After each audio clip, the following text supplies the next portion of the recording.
আজ আমি এমন এক মহান মানুষের কথা বলবো যাকে ছাড়া আমাদের স্বাধীনতা অসম্পূর্ণ। হ্যাঁ, তিনি হলেন নেতাজি সুভাষচন্দ্র বসু। আমি চলে গিয়েছিলাম কার্শিয়াং থেকে 3 কিলোমিটার দূরে গিদ্দা পাহাড়ে অবস্থিত নেতাজি সুভাষচন্দ্র বসুর বাড়ি, এবং বর্তমানে এই বাড়িটিকে একটি মিউজিয়াম রূপে গড়ে তোলা, এবং বর্তমানে এই বাড়িটি নেতাজি ইনস্টিটিউট ফর এশিয়ান স্টাডিজের তত্ত্বাবধানে রয়েছে। এবং এই যে চিঠিগুলি দেখছেন, এই চিঠিগুলি কিন্তু তার সোকল্ড ওয়াইফ এমিলি শাঙ্কালকে নেতাজি সুভাষচন্দ্র লিখেছিলেন। মোট 22টি চিঠি তিনি তার নিজের হাতে কিন্তু লিখেছিলেন। এই হাতের লেখাটা কিন্তু নেতাজি সুভাষচন্দ্র বসুর নিজের হাতের লেখা।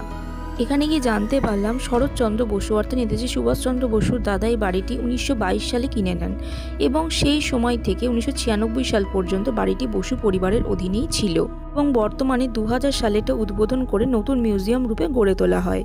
এবং আরও জানা যায় 1936 সালে জুন থেকে ডিসেম্বর পর্যন্ত 6 মাস নেতাজি এই বাড়িতে ব্রিটিশদের হাতে গৃহবন্দী ছিলেন, এবং হরিপুরা কংগ্রেসের ভাষণ তিনি এই বাড়িতে বসেই লিখেছিলেন। এই চিঠিটি রবীন্দ্রনাথ ঠাকুরের সাথে তার লেখা, তার নিজস্ব হাতের লেখা। আর এগুলি ব্যবহার করা তার বিভিন্ন খাট, বিছানা, এছাড়াও বসার টেবিল থেকে শুরু করে সমস্ত কিছুই কিন্তু এই বাড়িতে রয়েছে।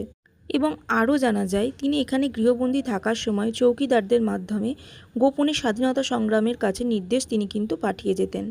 এবং দেখতে পাচ্ছেন আগে কিন্তু বাড়িটা এরকম ছিল, এবং পরে সেটাকে সংস্কার করে নতুন রূপে কিন্তু করে তোলা হয়েছে। আর এখানে দেখতে পাচ্ছেন যে বিভিন্ন রকমের চেয়ার টেবিল রয়েছে যেখানে সুভাষচন্দ্র বসু ব্যবহার করতেন। যেহেতু এখানে ফটো বা ভিডিওগ্রাফি তেমন কতটা অ্যালাউ নেই, যদি যতটা পেরেছি আমি ততটা দেখানোর চেষ্টা করেছি। আর বাইরের পরিবেশটা একবার দেখে নিন, কত সুন্দর। যদি কেউ এখানে আসেন অবশ্যই কিন্তু এটা দেখতে ভুলবেন না। আর এই সেই ক্যামেলিয়া গাছ, যেই ক্যামেলিয়া গাছটা কিন্তু নেতাজি সুভাষচন্দ্রর দাদা কিন্তু বসিয়েছিলেন, সেটা এখনও কিন্তু রয়েছে।